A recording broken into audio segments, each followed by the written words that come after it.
Você isolado, você quietinho, isolado, que boa coisa não é.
Bom.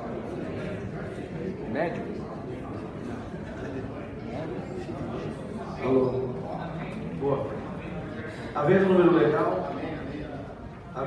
legal, declaro aberta a 37ª sessão ordinária da primeira sessão legislativa da 17ª legislatura da Câmara Municipal de São Caetano do Sul. Senhor presidente, Uma palavra. senhor presidente, Pois não, vereador. um comunicado importante, relevante. Está animado, hein, vereador? Opa! Pode fazer, vereador. Daí eu dou os atributos? Posso usar a tribuna? Por favor.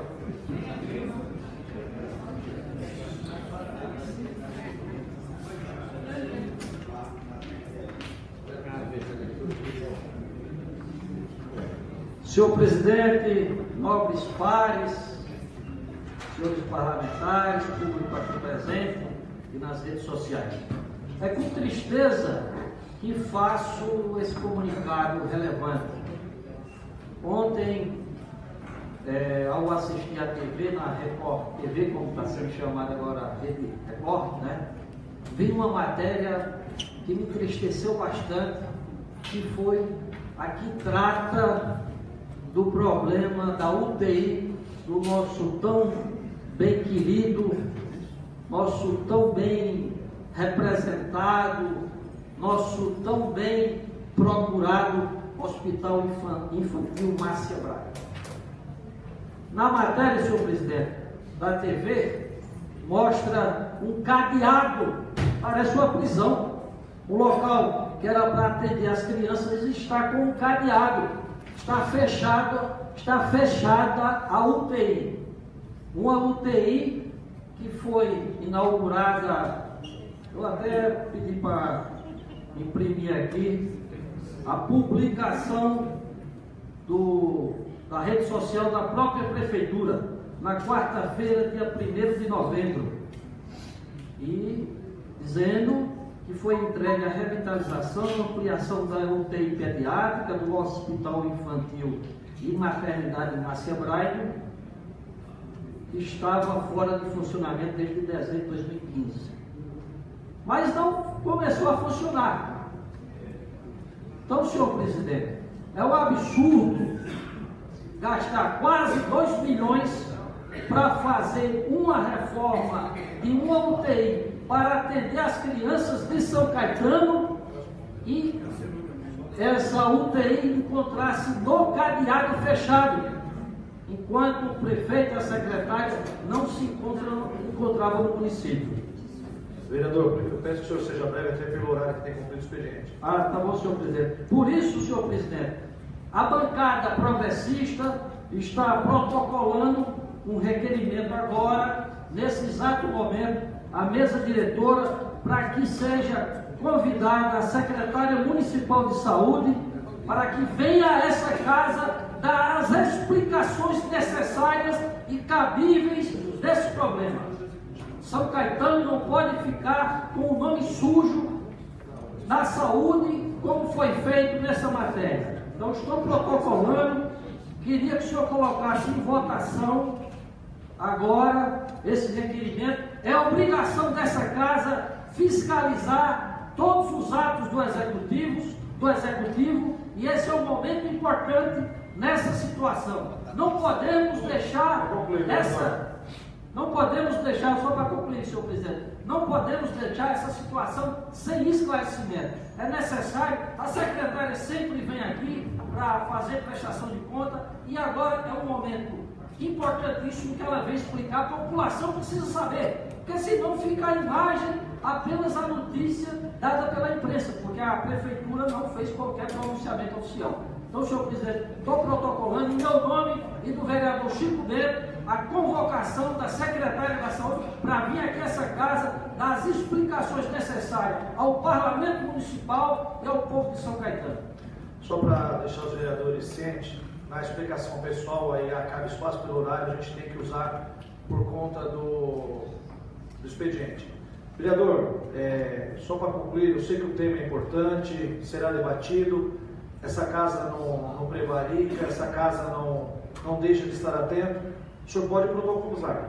mas votar hoje é impossível, porque o nosso regimento interno exige 48 horas no mínimo para tramitar. O senhor pode protocolizar, vai tramitar, terça-feira que vem ele entra na ordem do dia. O senhor podia me falar qual o artigo aí do regimento, doutora Cristina, por favor? Posso. Com a palavra, o primeiro secretário Maurício Fernandes para a leitura das matérias do expediente. Tá bom. Eu vou protocolar agora, então, senhor presidente. Espero que a secretária venha sem nem precisar disso. Na explicação pessoal, eu informo o senhor qual é o regulamento. Obrigado, senhor presidente. Obrigado, nobres parlamentares. Processo de número 1261/2017. Ofício do senhor diretor de Orçamento e Finanças, encaminhando as peças constituídas do balanço financeiro e patrimonial dessa entidade, bem como o balancete das despesas simplificado com o detalhamento das fichas por subelementos da despesa e a demonstração das variações patrimoniais relativas ao mês de outubro de 2017. Ciente. Processo de número 0717/2017. Ofício do senhor, 2007. Ofício do senhor prefeito municipal encaminhando cópia do decreto de número 11.208, de 8/11/2017. Ciente. Processo 0606/2017. Ofício do senhor prefeito municipal encaminhando cópias do decreto de número 11.207, de 7/11/2017, 11.209, de 9/11/2017 e número 11.210, de 10/11/2017. Ciente. Processo 6521/2017. Ofício do senhor prefeito municipal encaminhando cópia do decreto de número 11.211, de 14/11/2017. Ciente. Processo 07641/2017. Prefeitura Municipal. Projeto de lei que acrescenta o artigo 48A na lei de número 4.520, de 11 de julho de 2007, que dispõe sobre as normas gerais de construção, administração pública ou particular e fiscalização de cemitérios no município de São Caetano do Sul e da outras providências. Encaminho o projeto às comissões. Processo 7830/2017. Maria Aparecida Nogueira Ferreira da Silva. Projeto de lei que altera a redação da emenda do artigo 1º da lei número 4.191, de 8 de dezembro de 2003, que institui a Semana Municipal de Orientação e Prevenção Dentária às famílias carentes e da outras providências. Encaminho as comissões. Processo 7854/2017. Suria Aparecida Nogueira Ferreira da Silva. Projeto de lei que institui o calendário oficial de datas e eventos do município de São Caetano do Sul a Semana da Conscientização Cívica, Cultural e Política e da outras providências. Encaminho as comissões. Processo 7855/2017. Suria Aparecida Nogueira Ferreira da Silva. Projeto de lei que altera a redação da emenda e acrescenta parágrafo único no artigo 1º da lei número 4.134, de 6 de maio de 2003, que instituiu o Dia Municipal do Desarmamento Infantil em São Caetano do Sul e da outras providências. Encaminho as comissões. Processo 7792/2017. Marcel Franco Munhoz. Requerimento solicitando licenciado aos anais de votos de profundo pesar pelo falecimento de José Eduardo Torrezano. Em discussão, encerrada a discussão e votação, os vereadores que estiverem de acordo permaneçam como estão. Aprovado. Processo 7793/2017. Marcel Franco Munhoz. Requerimento solicitando licenciado aos anais de votos de profundo pesar pelo falecimento da senhora Josefa Célia dos Santos Leone. Em discussão, encerrada a discussão e votação, os vereadores que estiverem de acordo permaneçam como estão. Encontrando-se na pauta da ordem do dia o processo referente ao orçamento do município para o exercício, nos termos do artigo 191 do regimento interno, o tempo destinado ao expediente da sessão será de exatos 30 minutos improrrogáveis. Por isso que a gente encerra o expediente. Os outros requerimentos que se encontram na mesa entrarão no tempo hábil da próxima sessão. Antes de abrirmos com a explicação pessoal, peço que todos, em sinal de respeito, em pé, façamos um minuto de silêncio.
Antes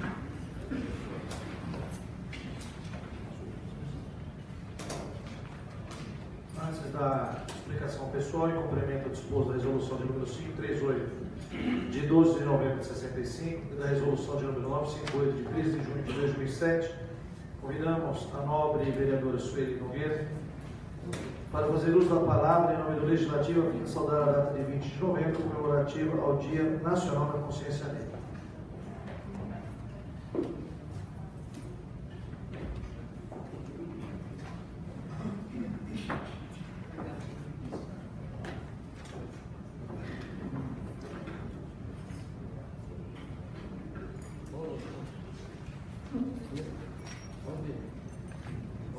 Senhor presidente, mesa, senhores vereadores e demais presentes a esta sessão, boa tarde. Meu pronunciamento hoje nessa tribuna diz respeito ao 20 de novembro, Dia da Consciência Negra, data importante instituída pela Lei Federal 12.519 de 2011. Inicio minha fala afirmando ser esta homenagem maravilhosa e também uma renovação de oportunidade para reflexão. Ao longo dos últimos anos, a comunidade negra brasileira empenhou-se e obteve conquistas importantes. Todavia, ainda existem mais necessidades essenciais a serem atendidas, muitas das quais nos custam vencer um longo caminho, para que, de fato, brasileiros e brasileiras negros passem a gozar efetivamente dos direitos inseridos na Constituição Federal e no Estatuto da Igualdade Racial e da Justiça. Na questão salarial, por exemplo, os trabalhadores e trabalhadoras negros recebem ainda remuneração sempre abaixo daqueles considerados brancos. Por uma série de fatores, a violência contra os negros e seus descendentes continua no topo das estatísticas, apesar dos inúmeros avanços em outros campos. Estudo do Instituto de Pesquisa Econômica Aplicada sobre o racismo no Brasil revela que a possibilidade de um adolescente negro ser vítima de homicídio é de 3,7 vezes maior do que a de um branco. Ser negro corresponde a fazer parte de uma população de risco. A cada 3 assassinatos, 2 são negros. Afirmam os pesquisadores, das mais de 60 mil pessoas assassinadas a cada ano no Brasil, há um forte viés que cor, raça nessas mortes, pois o negro é discriminado 2 vezes. Uma vez pela condição social e a segunda pela cor da sua pele. Por isso, como falar em preservação dos direitos fundamentais e democracia diante dessa situação? As maiores vítimas de homicídio no Brasil são homens, jovens e negros. Isso não pode permanecer, uma vez que fere os princípios de igualdade que regem a Constituição Federal no tocante aos direitos da pessoa humana e a outros direitos. Em se tratando de escolaridade, intitulado Os Negros no Trabalho, constatou-se que no Brasil os negros são menos escolarizados que as pessoas não negras. Senhoras e senhores, ressalto a comemoração pelo Dia da Consciência, pois serve para nos congratularmos e renovarmos, sempre melhorando as nossas reflexões e ações que visem reprimir e banir do Brasil inteiro toda e qualquer espécie de maldade, manifestação racista e atitude preconceituosa. Fatores estes principais geradores da discriminação e da violência. Devemos sim reprimir tais fatores, mas também ao mesmo tempo incitar a prática da justiça, da fraternidade e da ajuda mútua em nossos costumes, em nossa convivência. Marchas devem ser realizadas para aumentar a consciência do pertencimento e as justas homenagens a Zumbi e a outros líderes da República de Palmares, bem como a outros homens e mulheres negros nos diversos campos do conhecimento humano.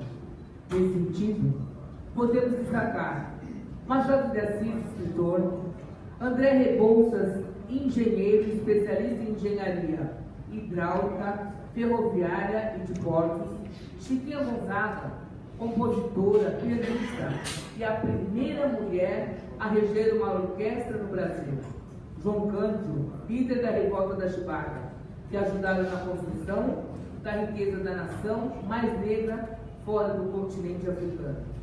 A data de 20 de novembro é, portanto, uma conquista que vem sendo alcançada paulatina e insistentemente, como resultado de uma luta de mais de 4 décadas pelos movimentos negros por todo o Brasil.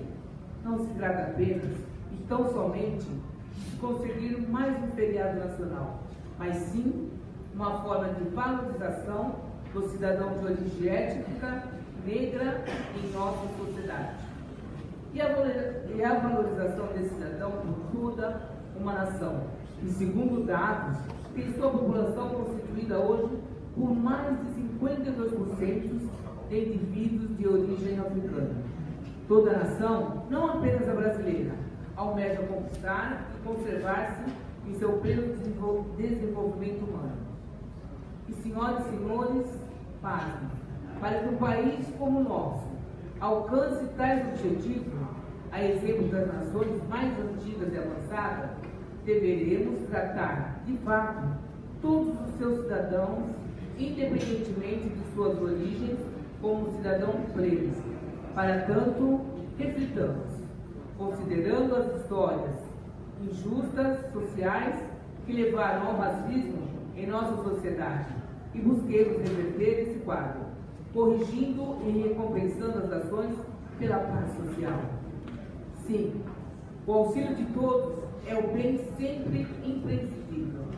Precisamos da ajuda mútua entre nós, e com tal e que juntos supriremos um precioso risco, o risco de tornarem-se infrutíferos todos os nossos esforços trabalhosamente, realizados pelo bem dos nossos objetivos de desenvolvimento humano, social e econômico.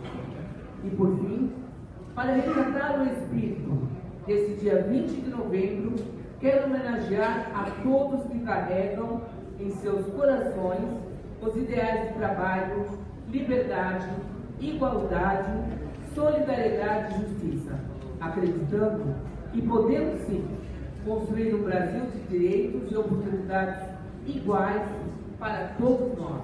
Muito obrigado.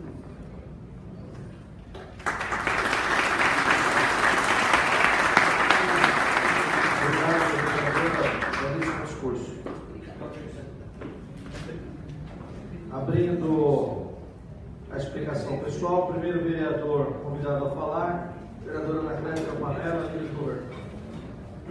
Vai embora,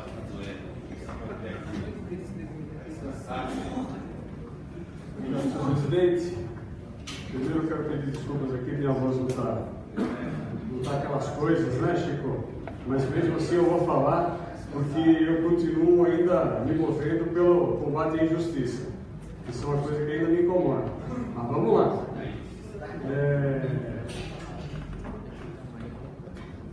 O vereador Jandermeira usou da tribuna para comunicar um fato relevante. E eu quero aqui trazer a discussão a um bom termo, para que a gente saiba sobre o que nós estamos falando.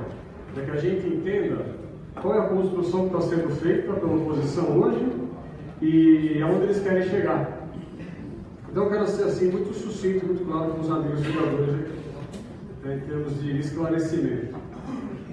Nós temos em São Caetano apenas 4 UTIs, só 4. Nós temos uma UTI neonatal, uma UTI pediátrica, uma UTI adulto e uma UTI de emergência. Apenas 4. Duvido quem são as cidades no Brasil que tem 4 UTIs. Mas nós temos essas 4 UTIs, todas funcionando. Dia 1º de novembro, nós inauguramos uma nova UTI, que na verdade não é uma UTI nova, porque ela não cria a 5ª UTI, ela substitui a UTI pediátrica. E essa UTI, Para quem conhece um pouquinho a cidade, quem conhece um pouquinho o hospital infantil, quem já andou lá, quem já levou seus filhos, quem já fiscalizou os locais, quem já conhece lá, ela está localizada no primeiro andar do hospital infantil, que todo mundo sabe, aquele prédio redondo, cujo único andar quadrado é o da UTI, onde se encontra a UTI infantil, onde se encontra o centro cirúrgico e tudo mais. Infelizmente, a obra que foi feita lá deu vazamento. Está com vazamento agora. Ela foi inaugurada numa época que não chovia muito. Quando ela foi ser aberta, ela estava com goteiras, ela foi fechada novamente, ela foi feita novamente a obra de impermeabilização do teto. Você já fez alguma impermeabilização, Chico? Você sabe como é difícil fazer uma impermeabilização de teto. Não tem telha aí. E esse final de semana, mais uma vez ela foi aberta e mais uma vez ela continua com vazamento. Mas o que eu quero que fique aqui claro é o seguinte: o fato dessa nova UTI, pintadinha, organizadinha, novos equipamentos, não estar funcionando, não prejudicou em absolutamente nada nenhuma criança paciente da nossa cidade ou fora dela. Nada, porque a UTI que eu já atendia no térreo, eu continuo atendendo. Não houve, inauguraram uma UTI, só que ela não existe, ela não funciona. Não é igual o cemitério do Odorico Paraguaçu lá, que inauguraram e não tinha cliente para pôr lá dentro, não tinha defunto. Não é isso. Você não tem um empecilho de aquela UTI não estar funcionando e você não tem onde atender a criança está sendo atendida no térreo. A mesma forma a enfermaria do terceiro andar foi inaugurada, já está funcionando a enfermaria do terceiro andar. E veio simplesmente do quarto para o terceiro andar, agora o quarto andar vai ser reformado. Nenhuma criança ficou sem atendimento, sem internação, sem permanência, sem internação na UTI. Então essa é uma celeuma, essa é uma situação que se cria buscando criar um fato político que não existe. E acaba se envolvendo pessoas, se envolvendo atores políticos, envolvendo a secretária da Saúde, que já demonstrou inúmeras vezes a sua capacidade e a sua competência. Por causa do quê? Alguma criança ficou sem atendimento? Algum paciente? Nós atendemos, mais uma vez eu vou falar para os meus amigos vereadores, nós somos o segundo pronto-socorro infantil público que fica aberto na Grande São Paulo inteira para quem chegar aqui. Só tem 2 na Grande São Paulo inteira. Um é nosso, bancado com o dinheiro dos nossos impostos. E eu me orgulho disso. Mas sempre tem que vir a oposição para atacar na cara da gente que o serviço é mal feito. Sempre tem que vir a oposição para falar que o que a gente faz não é certo. Por mais que você invista, vamos discutir o orçamento aqui. Na semana passada tivemos uma aula com o secretário da Fazenda, o Jefferson Cílio da Costa, e ele mostrou quanto que nós vamos estar gastando em saúde este ano, com todo o problema financeiro e econômico que nós temos no país. Não adianta? A oposição, tudo que é feito em busca do quê? Em busca simplesmente do aparecer, em busca simplesmente de estar em evidência, de estar no holofote. Mais uma vez eu volto a dizer, nenhuma criança ficou ou está sem atendimento nas 4 UTIs que nós temos na cidade de São Caetano do Sul. Isso talvez seja, e eu vou só concluir, senhor presidente, mas eu peço excusas a todos por causa da presença do assunto. Em 2004, eu já falei aqui outro dia, quando nós inauguramos o UTI, vou repetir hoje. Em 2006, nós criamos um sistema de monitoramento da mortalidade infantil em São Caetano do Sul, que era de 12 por mil nascimentos vivos. Nós conseguimos trazer esse número, depois a gente construiu a UTI pediátrica, UTI neonatal, conseguimos trazer a 4 mortes por 1000 nascidos vivos. Isso são números internacionais. Nenhum lugar do Brasil tem tudo isso. Realmente são níveis de Canadá e Inglaterra. Nenhum lugar do Brasil tem esse nível de atendimento na mortalidade infantil. Infelizmente, o governo anterior conseguiu levar esse número a 8, dobrou. Eu falei aqui naquele dia, nós só perdemos em mortalidade infantil para Diadema. Um governo que teve 7 secretários da saúde em 6 anos. Talvez seja isso que a oposição tem saudades. Agora, mais uma vez, eu não teria coragem de subir aqui nessa tribuna hoje para falar se eu soubesse que alguma criança não tem UTI, não tem internação e não tem pronto atendimento em São Caetano do Sul. Muito obrigado, senhor presidente. Obrigado, vereador. Vereador Caio Flávio. Vereador Carlos Humberto Serafim. Vereador César Oliva. Vereador Daniel Córdoba.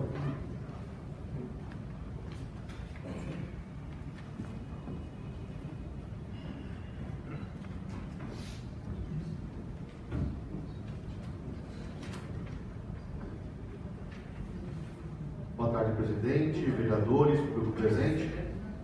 Bem, que eu queria destacar um dado importante que nos veio através do CONDEC, da Secretaria de Desenvolvimento Econômico, que é em relação à geração de empregos formais em São Caetano do Sul. Então, sempre que possível, vamos trazendo aqui atualizações da situação da nossa cidade. Então, num cenário muito amplo do Grande ABC, nós tivemos, nos últimos 12 meses de 2016 e 2017, de setembro a setembro, no ABC como um todo, um saldo negativo de 1.000 vagas de emprego. Então, nos últimos 12 meses, saldo negativo de empregos. Porém, apenas São Caetano do Sul teve um saldo positivo nos últimos 12 meses, mostrando aí o início de uma recuperação da parte de empregabilidade. Então, foram 14.000 admissões e 13.300 demissões. Um saldo pequeno, porém positivo. Já em 2017, de janeiro a setembro, São Caetano tem o maior saldo positivo de novas vagas. Foram 1.260 novas vagas abertas de empregos formais CLT na cidade.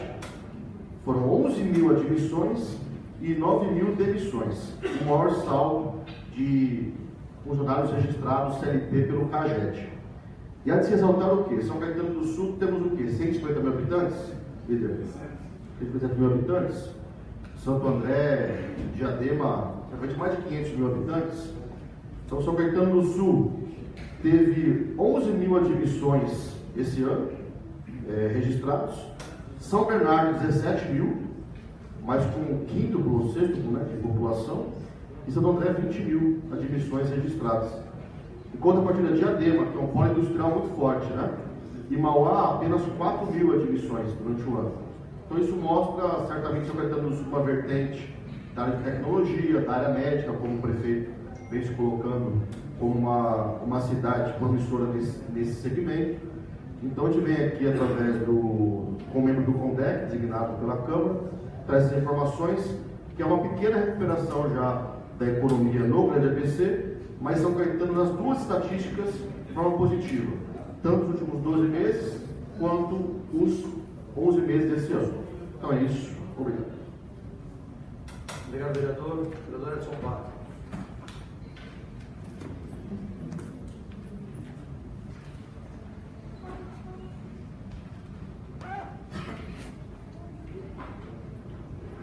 Boa noite, presidente, secretários, nobres vereadores, público presente e imprensa.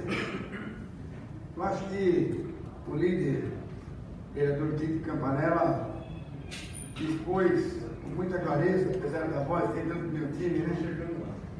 Apesar da voz, explicou com muita clareza os fatos, né, que levaram ao fechamento temporário daquela UTI, que praticamente nem foi utilizada, foi somente inaugurada. E quem esteve lá, como vários vereadores aqui estiveram, tanto 10 dias antes, se não me engano, fomos lá fazer uma vistoria, e depois da inauguração, os médicos falaram, os especialistas, que é uma das melhores UTIs pediátricas do nosso país, que também nos enche de orgulho. Obviamente que ninguém vai inaugurar uma UTI pediátrica, uma das melhores do mundo, para deixar fechada. É óbvio que o motivo levou ao fechamento, e o motivo é o prédio ser velho. A UTI é nova, o prédio é velho, entrou água e a manutenção não ocorreu, estava ocorrendo, e isso levou ao fechamento. Isso é mais do que óbvio que houve necessidade de fechamento na questão de água. A água é terrível, o prédio é velho, viabilizar, etc. E tal. A empresa que fez o serviço deve estar reparando, deve estar na energia, etc. E tal. Isso é mais ou menos óbvio. Nós somos pessoas medianamente, eu me sinto medianamente inteligente, tem gente muito mais inteligente que eu, que entende isso com facilidade. O SBT, o jornalista, está lá esperando alguém ligar para ele, o da Globo, para ter uma matéria apetitosa para o telespectador. Não podemos criticar a imprensa, né? Agora, quem propiciou a matéria, quem sabia que estava fechado com cadeado, deveria também saber por que estava trancado, mas quis ajudar a cidade, quis contribuir, né, com um veneno da maldade. E aí fez a matéria acontecer. Não critico a SBT, vive de matéria. Agora, foi a Record ou a SBT? Perdão. Não critico a Record. Se fosse a SBT, falaria a mesma coisa. Mas tem que se levar em conta que como que isso aconteceu, tem que ser investigado. Como é que foi feita a facilidade, né? De descobrir o momento exato, feriado, né? Prefeito voltando de viagem, momento propício, momento importante. O Jânio também, eu falei aqui semana passada ou retrasada, que era difícil a oposição, mas quando acontece isso, fica fácil. A bola pinga. E ele tem mais o que falar. Está no papel dele, não condeno. Aliás, democraticamente, é correta a sua manifestação e as justificativas cabíveis. Com requerimento ou não, a doutora Regina Wallace explicará para toda a população, porque, na minha opinião, é a melhor secretária de saúde possível para essa cidade. Talvez a melhor do Brasil. É minha opinião. E a opinião eu gosto de emiti-la. Como o prefeito Aurico foi um excelente secretário da saúde e é um excelente prefeito, escolheu a melhor pessoa, por acaso médica, né? Poderia não ser, mas a doutora Regina Wallace é competentíssima para ocupar a função que ocupa, que já ocupou no passado com maestria. Vem nessa casa, presta conta, o próprio Jander reconhece isso, sempre está presente conosco. Muito tranquilo de explicar, não tem nenhum problema. Por que tem um cadeado lá? Por um motivo necessário. Só isso, não precisa politizar tanto e tem que investigar mesmo quem é o autor da maldade. E a Record não tem culpa. Muito obrigado. Vereador Eduardo Dossi. Vereador Jander Lira. É autor? Ué, se tem maldade, é autor. Existe maldade, se é autor.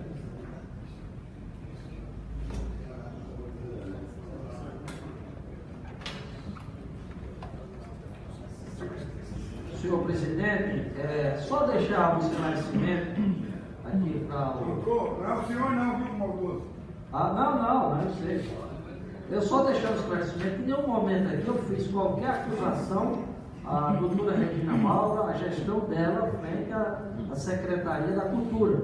Eu apenas... Saúde, desculpe. É que cultura também é saúde. Uma boa cultura diminui problemas de doença. Isso já é considerado fato comprovado. É o seguinte, eu sempre gosto de citar, porque eu acredito que essa deve ser a linha do governo. Trabalho e transparência. Tem sido o que eu leio nas placas do atual governo. E aí o que eu estou solicitando, aliás, eu não, perdão, a bancada progressista, eu e o vereador Chico Beira, baseado no regimento, é que a secretária venha. Seria muito bom que ela viesse para cá sem precisar nem da gente convidá-la, de livre e espontânea vontade. Para quê? Para que a gente possa ter esses esclarecimentos. Quero dizer ao nobre líder que nós não estamos aqui, a oposição, para bater bumba, como falam por aí, né? Fazer barulho, politizar. Não. Quem fez a denúncia foi a TV. Eu tive a informação pela televisão.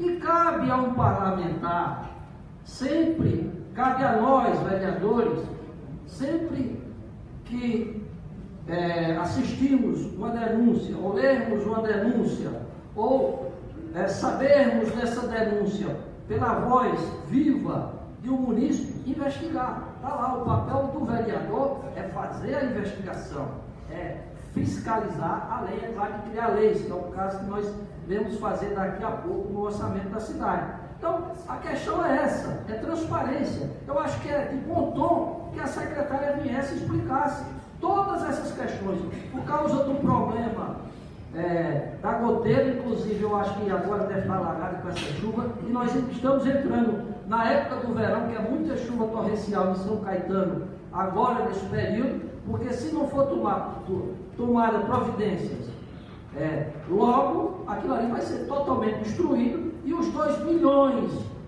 quase 2 milhões, perdão, que foram investidos nessa reforma, vão empurrá-lo com a água que está caindo dentro da UTI. Então é isso, é que ela venha e deixe todos os esclarecimentos, para que a população não fique apenas com a informação da Rede Record.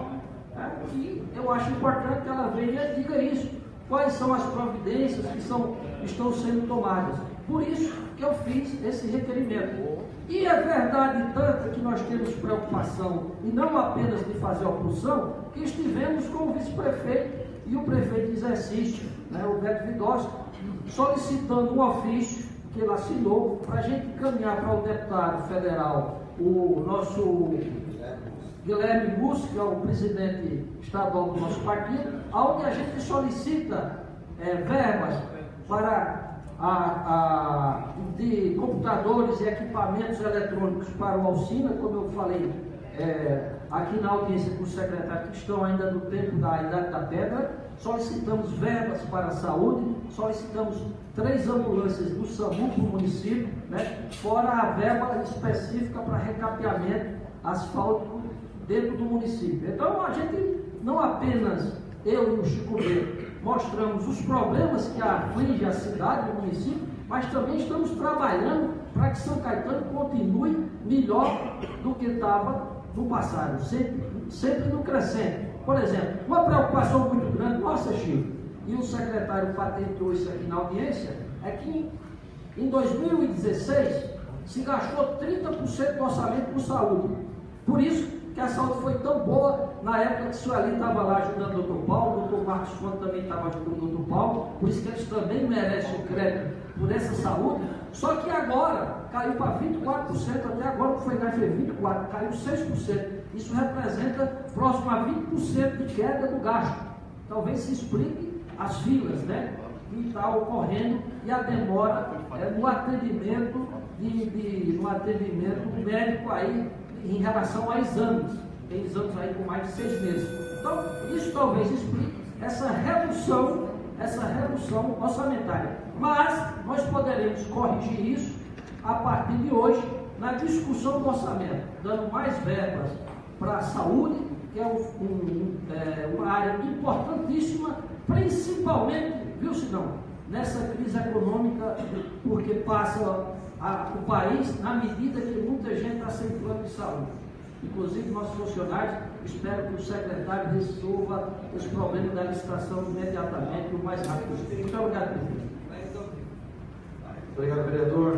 Doutor Marcos Fontes.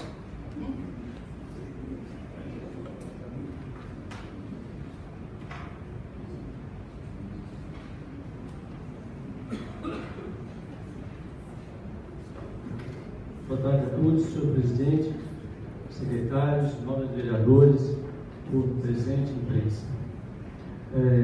Eu não ia falar hoje, mas em vista do tema que o Jordan levantou, em primeiro lugar, eu quero deixar claro que a doutora Regina Amado, de fato, é uma pessoa que eu conheço há muitos anos, não só como profissional, mas também como competente em relação à Secretaria de Saúde. E ela tem feito um trabalho hercúleo, realmente. Desde que ela assumiu, tínhamos muito em atraso, medicamentos, exames, e de fato, o país passa por uma situação em que aumentou o movimento. Haja visto que São Caetano é considerado, principalmente na região, viu, Jair? A saúde é muito boa em São Caetano, de boa para ótima. Se você procurar pronto-socorro, tanto infantil quanto adulto, 40% a 50% das pessoas atendidas são de São Paulo, ou da região, vamos dizer assim, da grande São Caetano, como se diz. Em relação aos investimentos, a Constituição, você sabe muito bem, são 15% na saúde e na educação 25%, e o secretário deixou bem claro aqui, foi mais que 25%, chega a 25% pelo menos na saúde. E não é tão fácil administrar uma saúde, porque a saúde funciona 24 horas por dia, 365 dias por ano. E vou defendê-la de novo pela competência, e digo mais uma, como o líder mesmo falou, a UTI continua funcionando. Claro que está funcionando a nova UTI, são 6 leitos atualmente, e passaremos para 10, 4 leitos na atual UTI, normais, 2 de isolamento, e na atual futura UTI inaugurada, vamos dizer assim, seriam 10 leitos, 8 de observação normal e 2 de isolamento. Quero dizer o seguinte, não tem como você inaugurar uma UTI oficialmente ou colocar com riscos, mesmo porque a própria vigilância não autorizaria, e nenhum de nós poderia autorizar isso. Agora, respeitando de fato a imprensa, eu acho que nós temos que ir pessoalmente para ver antes de aceitar só os comentários. Quero deixar bem claro aqui que a doutora Regina... O senhor me dá uma parte só rápida? Pois não. Eu acho que essa última colocação do senhor é importante. E aí eu peço também ao presidente, poderia marcar uma visita à Câmara, dos vereadores que quisessem, para a gente verificar logo essa situação. Eu acho que quanto mais informação, só apareceu. Não tem problema nenhum. Não tem porta aberta na administração. Eu quero dizer, gente, você desculpe, eu acho que não é só um comentário da imprensa que vai me convencer. Então eu tenho aqui realmente a convicção de que a UTI só pode funcionar em plenas condições. Portanto, deixar bem claro aqui que nenhuma criança deixou de ser atendida e, de fato, nos últimos 10 anos, o governo federal deixou de investir na saúde. Já várias vezes eu falei aqui. Foram mais de 100 bilhões de aplicação nos últimos 13 anos. E São Caetano é a UTI da região.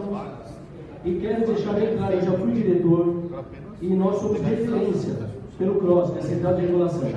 E não vamos deixar de referência. Somos referência por quê? Pela competência do nosso atendimento. Então a doutora Regina tem feito um trabalho muito bom com toda a sua equipe, que eu acho que só poderia funcionar de fato em plenas condições. Se realmente tem vazamento ou qualquer coisa que seja que impeça, não deve funcionar. Isso o senhor deve concordar comigo. Muito obrigado. Obrigado, vereador. Vereador Olinto Voltarelli. Eu falei com ele. Sidney. Ele foi baseado. Esgotado o tempo da explicação pessoal, passamos à ordem do dia. Com a palavra, o primeiro secretário para que proceda a leitura do item único. Só para deixar claro ao público presente, a quem nos acompanha pelas redes sociais, em se tratando de orçamento, por lei é tema único. Esta sessão em primeira votação e a próxima sessão terça-feira que vem. Com a palavra o primeiro secretário para a leitura do item único da ordem do dia. Processo de número 7198/2017. Prefeitura Municipal. Primeira discussão e votação do projeto de lei que estima a receita e fixa a despesa do município para o exercício de 2018. Parecer da Comissão de Finanças e Orçamento favorável. Em discussão? Discussão, senhor presidente. Em se tratando do orçamento municipal, a discussão são 15 minutos. Sabia dessa, gente? Não, para.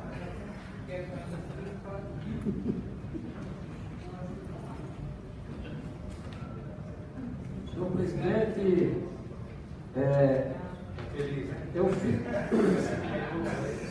Não, eu queria me remeter à colocação do doutor Marcos Fontes, porque além de ser uma pessoa um médico de competência reconhecido na cidade, na área dele, profissional, como administrador também, inclusive o povo está cobrando como secretário de saúde. Né? Se mantenha no tema, vereador. O tema é o orçamento, por gentileza. Não, só para esclarecer, para terminar, agradecer as colocações dele, dizer que eu entendi bem a colocação que ele falou. Ô, senhor presidente, concordo com o secretário, na discussão que teve aqui, nosso secretário da Fazenda mostrou-se de uma competência exemplar, mas, claro que ele não faz sozinho o orçamento. E nós nos debruçamos sobre a peça orçamentária desse período e começamos a enxergar alguns problemas. Problemas entre o PPA, que é o programa, o planejamento plurianual, né, que são 4 anos, a LDO e a LOA, que é o orçamento que nós estamos discutindo hoje. Diante disso, eu queria colocar alguns pontos porque inclusive não deu para aprofundar, precisava de mais tempo, mas infelizmente o tempo foi curto e que deu que a gente conseguiu enxergar. Veja, por exemplo, a questão que a gente até colocou na audiência e hoje vou repetir.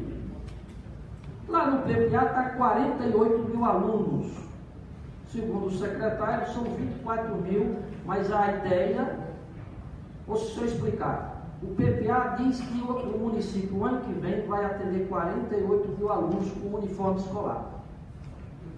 48 mil, está lá no PPA, documento que nós aprovamos, é documento, já foi aprovado, é lei.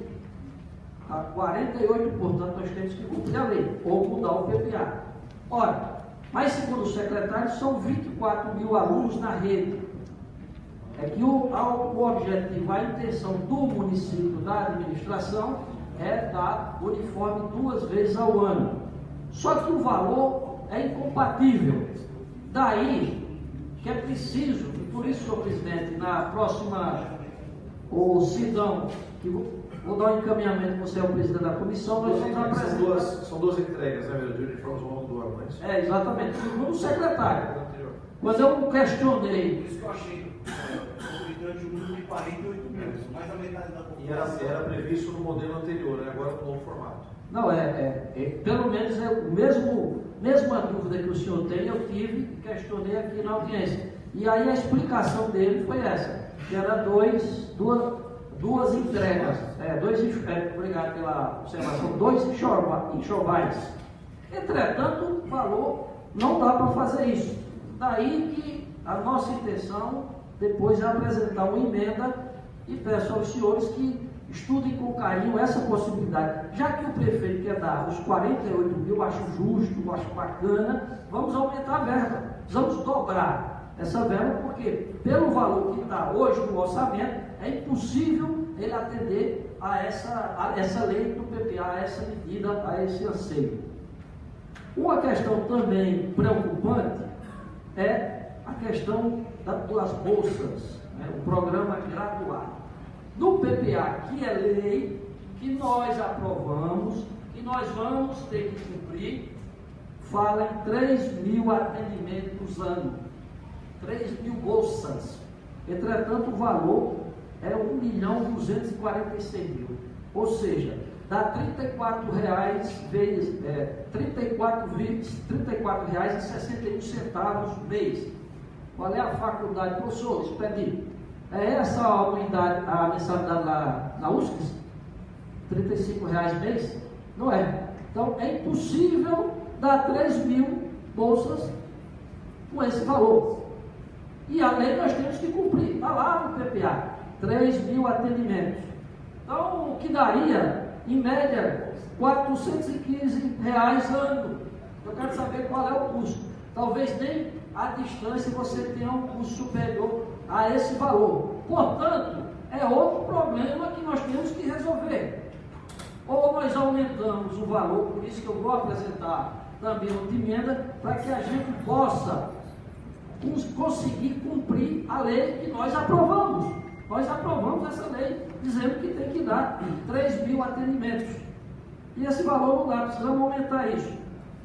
Problema da atividade delegada. Dá R$ 370 mil. Ou seja, isso cai para metade dos policiais na rua, senão. E eu conversando com o capitão, não é isso? É capitão Mazuki, capitão Mazuki,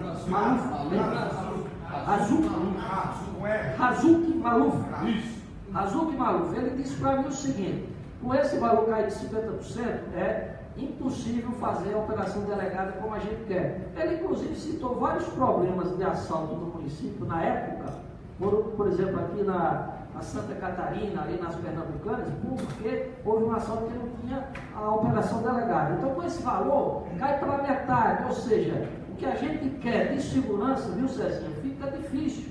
Você também, Munhoz, que é preocupado com você, se não são tão preocupados com a questão da segurança. Com esse valor... Vereador, só uma parte rapidinho. Pois não. Só lembrando que aqui na audiência pública, quando questionamos esse teor, o senhor foi o primeiro e foi o segundo a questionar, foi ratificado que ia ser mantido a operação delegada como vinha sendo. Então, até houve a justificativa de uma pessoa da Secretaria da Fazenda dizendo que vai haver um rearranjo, um segundo orçamento que vai vir aí, uma outra verba que vai ser rearranjada para se manter a operação delegada como a gente teve até hoje. Obrigado. Fala, Chico, você tem uma parte? Não, pelo orçamento impossível. Em 2016, que foi o maior valor para a operação delegada, R$840 mil, o que já era, segundo Maluf, insuficiente, né, para o que a gente queria de segurança no município. Portanto, é necessário que nós aumentemos, né, os valores na LOA. Agora eu vou apresentar uma emenda sobre isso. Então ele falou, mas precisamos resolver, o que vai valer é o que está aqui. Vai valer o que está aqui, o que a gente aprovar. Porque o que é o orçamento? O orçamento é uma peça que autoriza o gasto, não é isso? Sem essa autorização, o prefeito não pode gastar um centavo a mais. Nós é que damos essa autorização via lei. Então é necessário já fazer essas correções. E cabe a essa casa, que vai aprovar a lei como PPA, ter o cuidado de apresentar, como o próprio secretário falou aqui, uma peça factível e não uma peça de ficção. Como ele falou, todos os orçamentos anteriores eram peça de ficção. Então, se a gente quer apresentar uma peça factível, real, concreta, que espelhe a realidade do município e o que deseja o povo e a gente precisa fazer as modificações, porque o que está na peça, ela continua em alguns pontos como uma peça de ficção.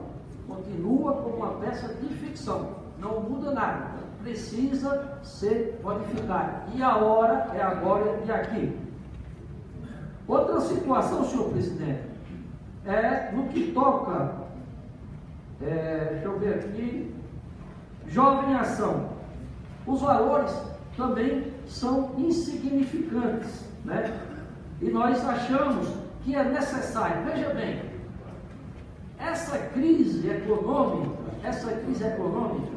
assim como na Espanha, assim como na Grécia, ela está sendo mais perversa em cima da juventude.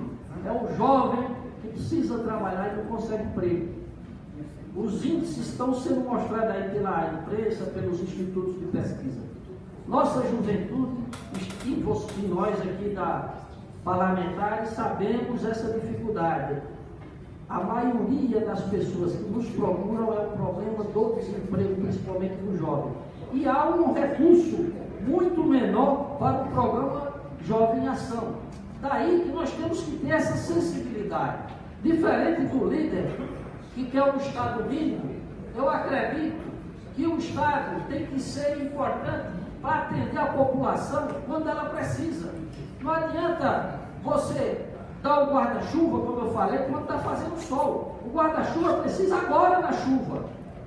O agente jovem precisa agora, quando o jovem não consegue trabalhar, não consegue emprego. Então é importante o município ter essa preocupação social. Daí que a gente precisa ter um olho mais sensível e olhar para a juventude. Porque nós não podemos esquecer que se a gente não atende o jovem na bolsa de estudo e nessa situação do trabalho, nós vamos pagar caro. Os próximos vereadores vão dizer, em 2017, aquela legislatura pegou o município com 18% de pessoas com curso superior e entregou com 12%. Olha o que a gente vai entregar. Veja a nossa responsabilidade. Nós, em 2020, temos que ter um discurso que pegamos os nossos jovens com 18% com curso superior e agora são 19%, são 20%, são 21% desses jovens. E não diminuir. Agora, do jeito que está, com esse orçamento que é apresentado, pela atual administração, nós vamos ser responsabilizados por isso. A história não perdoa. A história vai nos cobrar. Diferente, viu, Diferente, viu, líder, do seu pai, que teve a coragem de romper com Santo André e da independência de São Caetano, e que por isso virou prefeito 2 vezes, virou deputado federal. Aliás, você devia ter puxado a ele do ponto de vista da sensibilidade social. Porque eu li a história do seu pai. Era um homem extremamente preocupado com as questões sociais, inclusive corajoso. Foi caçado por isso. Ele foi caçado pela coragem dele. Foi um dos que foram caçados nos anos de chumbo da ditadura, porque ele não quis baixar a cabeça, não quis se vender, não quis abdicar das suas ideias progressistas. É isso que nós temos que entregar aos jovens. Quando olhar para a nossa legislatura e dizer, foram homens decentes, corajosos, que mantiveram e aumentaram o nível educacional do nosso município. O programa municipal de frente de trabalho, viu, Chico? Esse programa que é tão caro a você, esse programa é muito caro a Chico, porque Chico Bento é um vereador que atua nas áreas mais pobres, sabe a dificuldade. Isso é importante. Tem coisa mais desonrosa do que um cidadão sem emprego chegar em casa e não poder comprar um presentinho para a criança no Natal. Isso dói. A criança chorando. Hein? O Estado é grande. Isso dói. É grande porque são os nossos impostos, a gente precisa retribuir. E os ricos precisam pagar mais impostos e serem, como diz o Papa Francisco, mais solidários. Não adianta a gente ir para a igreja, achar bonito o papo que ele fala na solidariedade, mas a gente não olha para o próximo. Nós precisamos, por isso que é importante a frente de trabalho. Não, a frente de trabalho é para isso. Que é o senhor presidente, eu não queria demorar não, mas a frente de trabalho é uma ajuda exatamente para isso. No momento que o cara está na dificuldade, até esperando que a economia cresça. É quando você está a mão próximo. Meu irmão, pode te levantar até você poder pescar o peixe, até você poder levar o feijão para a sua casa. É isso. Por isso que esse orçamento tem que ter essa preocupação. Eu também, senhor presidente, estou preocupado com a Secretaria de Cultura. Há uma luta nacional para que cada município dê pelo menos 1% do seu orçamento para a cultura. No orçamento atual só chega a menos de 0,5%. Então eu acho que é importante. Como eu falei aqui, troquei o cargo da secretária, sei não se eu estou até antecipando uma reforma, mas a saúde, a cultura também é saúde. Aquele velhinho que terceira idade que dança, que pratica atividades culturais, ele vive mais. O jovem que está na atividade cultural, ele se afasta, como tem uma preocupação, Daniel Córdoba, das drogas. A atividade cultural é fundamental. Ela é fundamental na construção da identidade. Só para concluir, senhor presidente. Fundamental na construção da identidade de uma região, de um município, de um país. Por isso que a gente está ampliando a verba da cultura. Eu sei o que sofri, inclusive, Edu, eu quero que você mande um abraço para o Beto, que foi um dos vereadores da gestão passada, quando eu era secretário, que brigou para o aumento da verba da cultura aqui na casa. E aí, isso eu nunca esqueci. E a gente tem que brigar. A cultura é fundamental. São Caetano se destaca como um polo cultural. E a gente não pode perder essa grande marca do nosso município. Daí, esses pontos que eu estou colocando, eu venho aqui antecipar para pedir o apoio dos senhores parlamentares, para que estudem o nosso orçamento. E na próxima terça-feira, senhor presidente, só para concluir, tem a sensibilidade necessária para que a gente faça essas modificações, que é para melhor. Não tem nada a ver com questões políticas nem partidárias. É a cidade em primeiro lugar. Obrigado, vereador. Em discussão aberta. Discutir 15 minutos, vereador.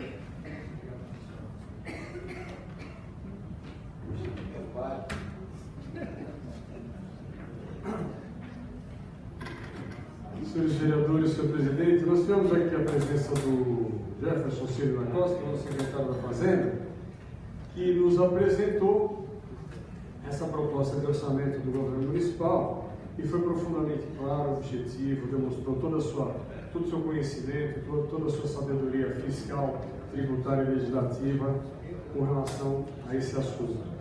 É óbvio que um tema tão complexo sempre vai ter dúvidas, principalmente que não é especialidade de nenhum vereador a contabilidade pública. Nós nos debruçamos sobre os números da administração, da fazenda pública, com a mesma frequência com que eles se debruçam com os funcionários de carreira da nossa fazenda. Mas, mesmo para aqueles que são neófitos nesse assunto, foi uma explicação muito útil, muito importante e que tem que ser, obviamente, cobrada, acompanhada e ela tem que ser justa. O orçamento, hoje o processo orçamentário ele consiste em 3 processos. O primeiro é o PPA, que é o Plano Plurianual de Metas. O segundo é a Lei de Diretrizes Orçamentárias, que vai estabelecer as regras pela qual o orçamento deve ser feito. E o terceiro é o orçamento propriamente dito, que é o que nós estamos votando hoje. Esse processo ele é profundamente complexo, só que ele não é, hoje em dia, como se costumava falar antigamente, uma promessa vazia. Hoje o orçamento ele é exigido pelo Tribunal de Contas, ele é fiscalizado, ele é cobrado e a Prefeitura tem que executar aquilo que ela prova aqui dentro, sob pena de responsabilidade fiscal. Daí vem a origem da lei e do crime de responsabilidade fiscal, quando o orçamento não é cumprido na sua íntegra. E para isso existem todas as fiscalizações. Ele pode ser modificado? Pode. Tem emendas supressivas, emendas alterativas. Tem uma série de outras situações em que ele pode ser alterado, ou eventualmente quando você usa o superávit de receita, ou eventualmente quando você tem uma autorização legislativa para que ele seja mudado. Então não se trata, obviamente, de promessa vazia. O Jânio usou um termo que se usava muito antigamente, agora não consigo me lembrar. Mas não se trata, obviamente, de promessas vazias, a confecção de um orçamento municipal, muito menos por uma prefeitura como a nossa, administração como a nossa, que criou inúmeros comitês gestores e fiscalizatórios internos, inclusive, que criou ouvidoria, criou controladoria, corregedoria, uma série de outros aparatos dentro da administração pública para que tudo isso daqui seja o mais claro e mais realista possível. Algumas coisas que a gente gostaria de falar aqui, é claro que isso aqui não se esgota, simplesmente não se esgota, mas os números no orçamento da administração direta, que a gente está discutindo aqui, de 1 bilhão e 65 milhões de reais, a gente tem que reparar nos números da educação, que são de 282 milhões, e de saúde, de 275 milhões, números acima dos 35% do valor do orçamento, de 30% do valor do orçamento para o ano que vem. E a gente tem que fazer algumas elucubrações. Eu fiz até algumas questões aqui, quando o Jefferson estava aqui. Por exemplo, nós estamos gastando mais ou menos R$ 9.500 por aluno público por ano. É uma máquina muito grande, é uma máquina muito pesada. É esse o investimento que nós temos que fazer? R$ 9.500 por ano, por aluno da escola pública. É um valor adequado? Forma bem esse jovem? Estamos gastando muito? Estamos gastando pouco? A gente suporta gastar mais? Essas discussões elas têm que ser feitas. E não somente agora, nós temos os prazos, nós temos que aprovar o orçamento agora até a semana que vem para que ele possa ser aplicado na outra semana. Mas são discussões que nós temos que levar para o futuro de cidade que nós queremos. R$ 9.500 para mim é uma conta muito alta. Agora, dentro dessa conta alta, a educação está de acordo? Quanto que custaria uma unidade numa escola particular? Como seria essa escola particular? Já existem modelos em outros países que trabalham com vouchers educacionais. A prefeitura dá o dinheiro para o aluno se matricula na escola e paga a escola. Você tem uma estrutura menor do Estado, que o Gênero gosta tanto, você tem uma estrutura menor do Estado, é menos gente, e todo o dinheiro que você investe é exatamente para formação cultural e educacional desse jovem. É uma ideia, não sei se é a mais adequada, mas são ideias que a gente tem que começar a discutir também. Afinal de contas, esse orçamento aqui, ele é grande, mas ele não é limitado. A cada vez, por exemplo, esse ano aqui nós estamos gastando R$ 6 milhões com bolsas de estudos. Nenhuma cidade no Brasil gasta isso com bolsas de estudos. Nenhuma. Mas acho que nem 10% disso.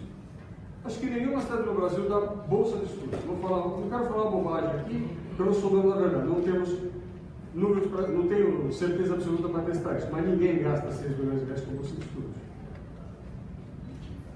E o Jander cita muito bem, quando ele fala que nós não podemos ficar fora do nosso tempo, a gente não pode olhar lá para frente e falar, puxa, a gente errou em 2017, por que nós temos hoje? Foi construído lá atrás. Agora, o que nós estamos inovando? Porque a concessão de bolsas de estudo em 1962 foi uma inovação. Quando você trabalhou para trazer uma faculdade de engenharia para uma cidade que não tinha engenheiro, ou uma faculdade de medicina para uma região que nenhum médico queria vir trabalhar, seu objetivo era que você trouxesse esse desenvolvimento para cá. A gente fala de desenvolvimento hoje, parece uma coisa, né? Você não tinha nada, ninguém queria morar no estádio. Bairro Olímpico, ninguém queria morar lá, achava que era um morro, achava que era longe de São Caetano. Morro dos Ventos. Então, a gente tem que se colocar ali. Agora, e o que vão falar? Estou falando de 62, 55 anos atrás.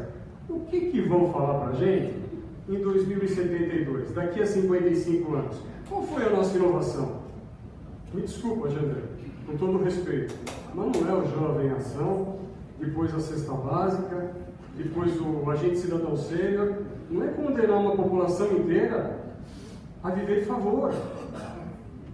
Não é condenar uma população inteira a viver de favor político, a depender do prefeito ganhar alguma coisa. É que a gente tem que estar discutindo aqui hoje, como a gente diminuiu isso daqui.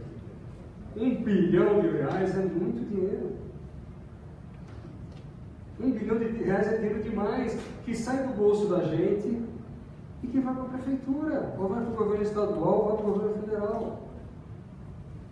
Não estou falando que a prefeitura não precisa de imposto, é claro que ela precisa. Não sou aqui irrealista, não sou utópico, mas nós pagamos muitos impostos. E é importante trazer essa discussão. Nós vamos ter que discutir isso um dia, porque o Estado ele não tem limite para crescer. Cada real que sai do nosso bolso, que o Estado usa para ele, a gente alimenta cada vez mais o crescimento do Estado. Eu tenho certeza que esse dinheiro vai ser aplicado da melhor maneira possível, não tenho a menor dúvida disso. E eu também encaminho isso daqui para que a gente aprove, que a gente acompanhe o orçamento diuturnamente.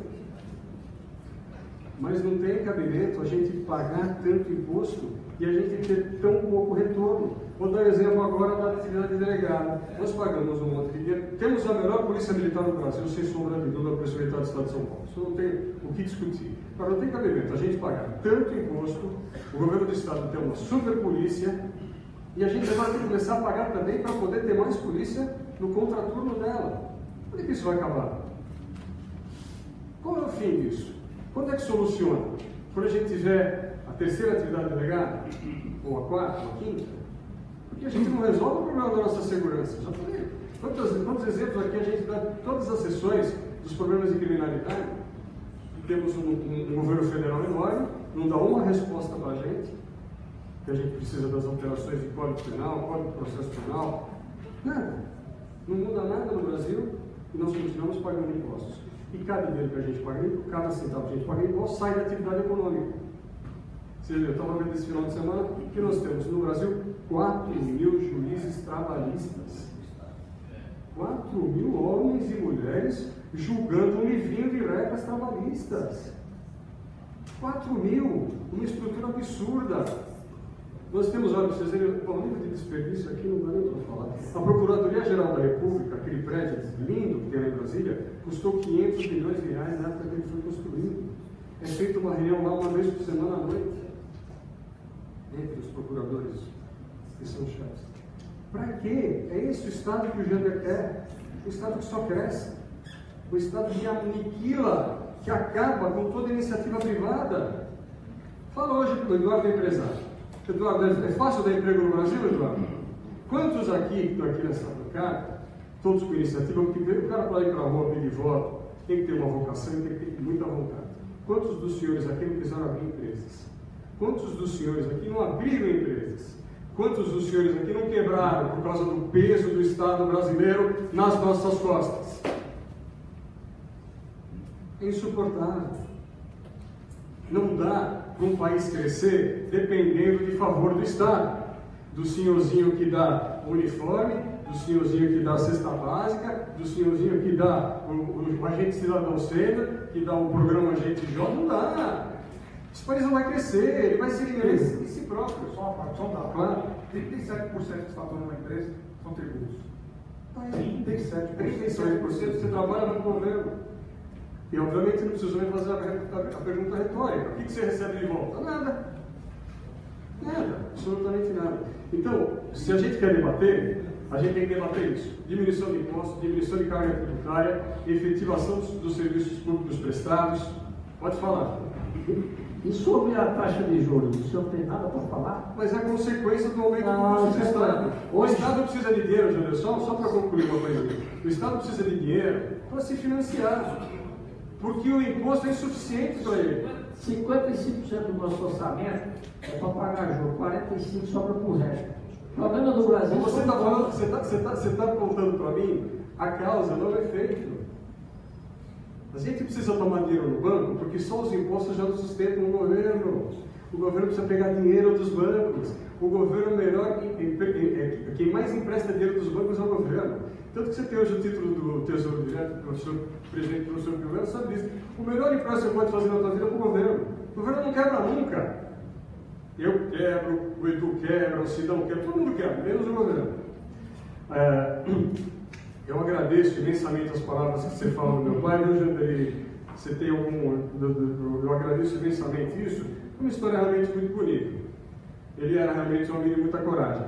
Mas, além da coragem política que ele teve numa época que você não tinha nem praticamente televisão, você não tinha internet, não tinha nada, que ele podia ser morto, ser desaparecido, ser sumido. Além disso tudo, ele tinha uma coragem de ir contra aquilo que se esperava na época. Ele teve a coragem de ser inovador, teve coragem de fazer coisas novas para a época que ele vivia. Eu acho que o melhor exemplo que ele pode deixar, obviamente para mim como filho, e para vocês como homens públicos, é exatamente fazer a mesma coisa. Vamos fazer diferente, gente, porque do jeito que foi feito até agora não está dando certo. Muitíssimo obrigado, senhor Zé. Vai encerrar a discussão. Caminhar, presidente. Caminhar seus 45 minutos. Discutir? Desculpa, vereador, discutir. Não, vamos falar. Não, discutir ainda são 15 minutos.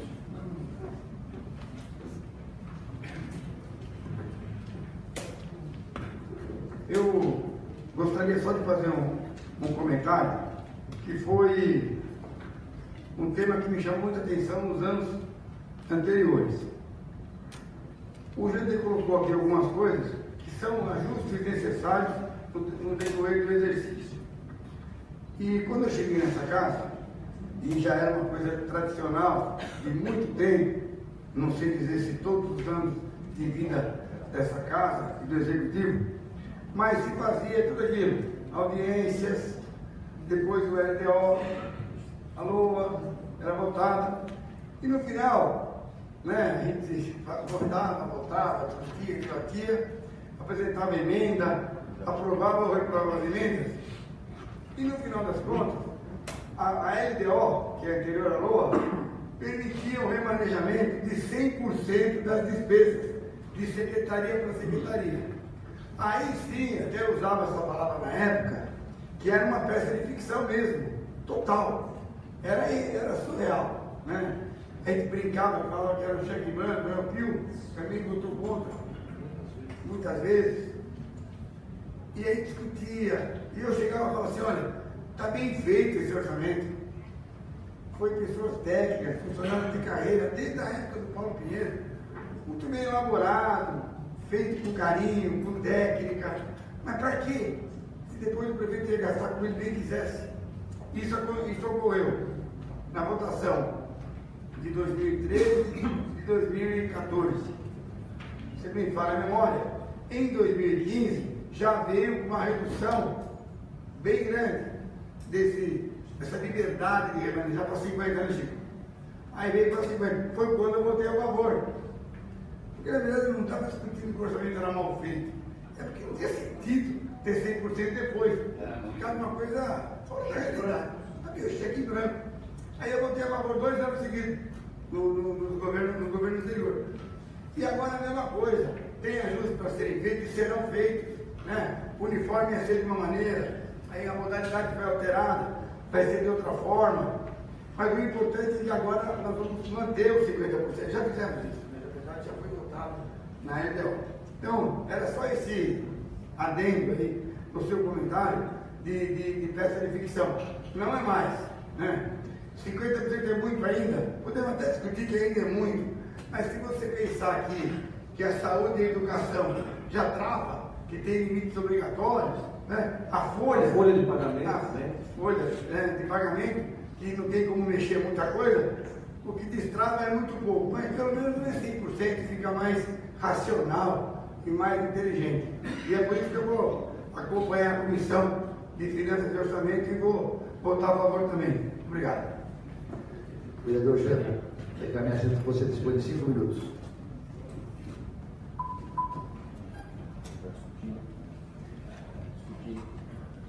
Não, pelo amor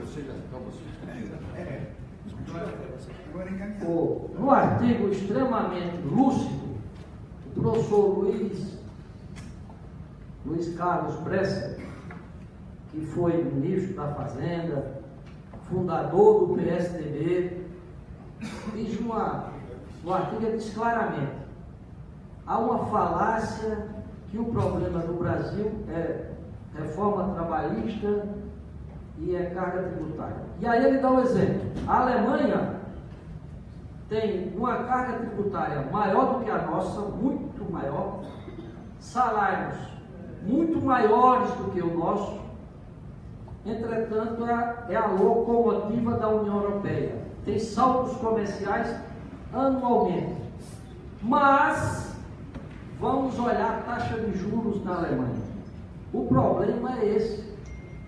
Quem é que aguenta, qual o empresário que aguenta produzir e qual o consumidor que aguenta usar o cartão a 400% ao ano? É como diz o ministro Delfim Neto, ex-ministro, né? É juros pornográficos no Brasil.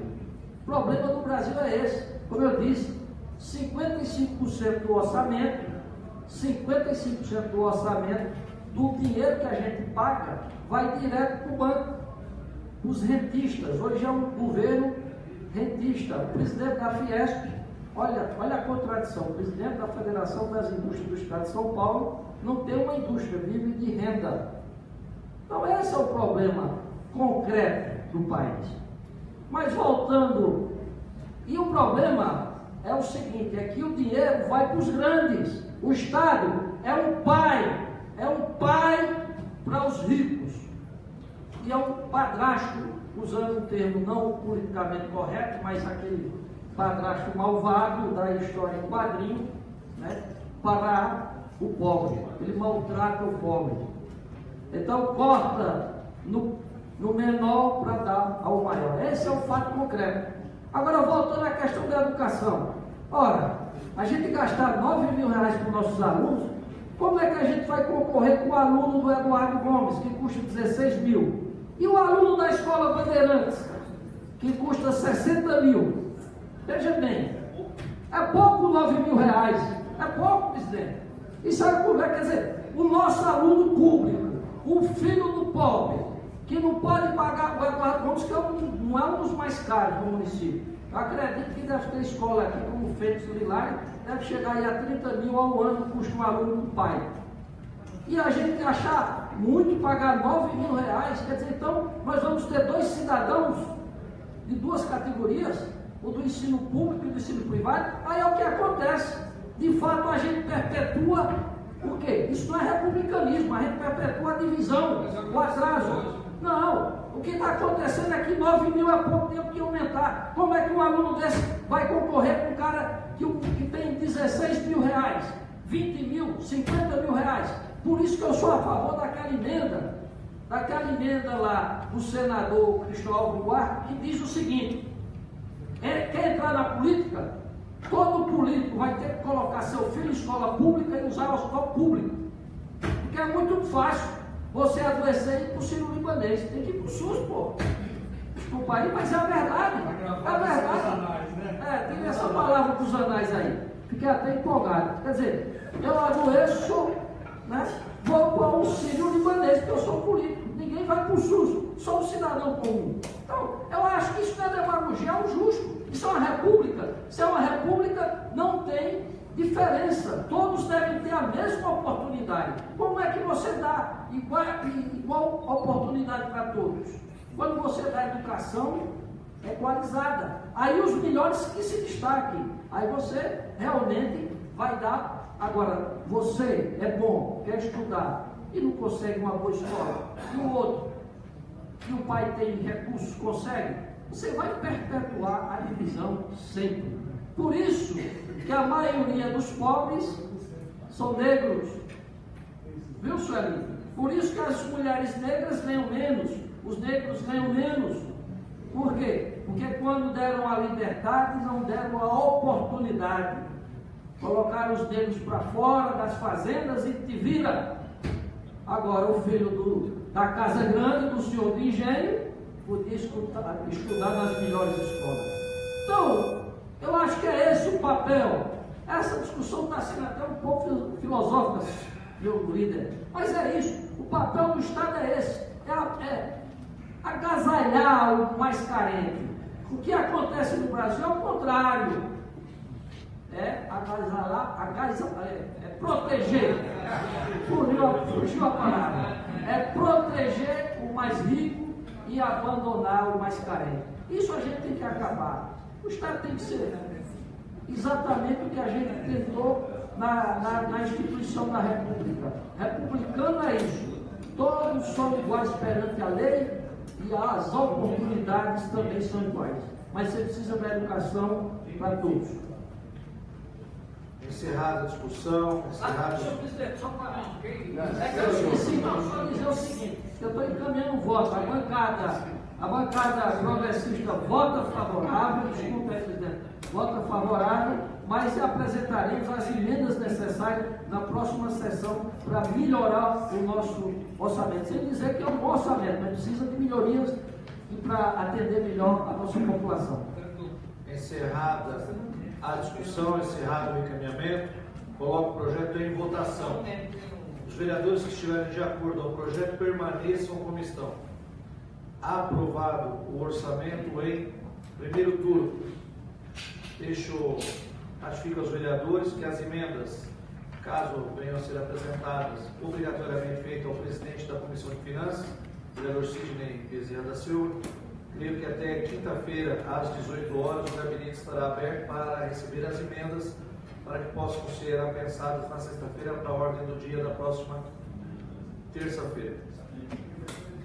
Nada mais havendo, com a graça de Deus, eu declaro encerrada a presente sessão. Obrigado a todos.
Ele está aqui na casa ainda?